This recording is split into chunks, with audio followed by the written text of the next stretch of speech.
the biggest lesson at 40, there are quite a few, but if I had to put one, I'd use the title of a message that I heard Bishop T.D. Jakes preach and teach. Title of message is that the harvest is white, and the entire thrust of the message of that discourse was that we human beings are unsatisfied, and we are aspirational beings. So we always, wherever we are, we always look to either the past or the future, never the present. So we are either longing and hankering after what has happened.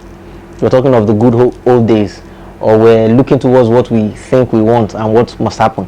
And usually we benchmark that against what somebody else has achieved. So at any point, we're never satisfied with where we are. We never stop to smell the roses and enjoy the moment.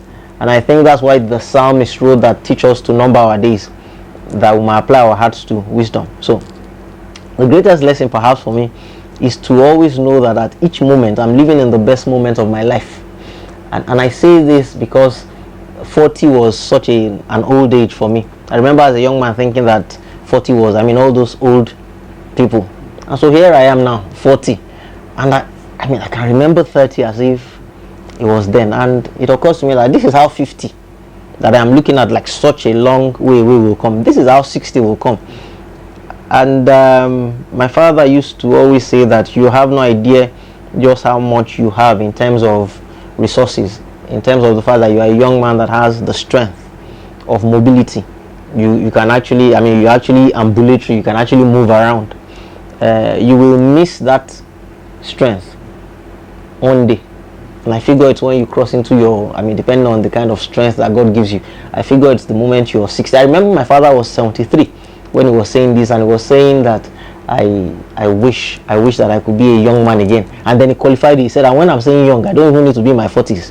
When I say young, I wish that right now I could be in my 50s. Then you will see what I will achieve with all the resources that your generation has at its disposal. Then he said it in Yoruba. So for my 73-year-old man to be saying that he wished he was a young man in his 50s. So I realized that this moment, I truly espouse, to put it all down to one thing, the greatest lesson for me right now is that life truly does begin at 40. And so I'm about to get on it and start to produce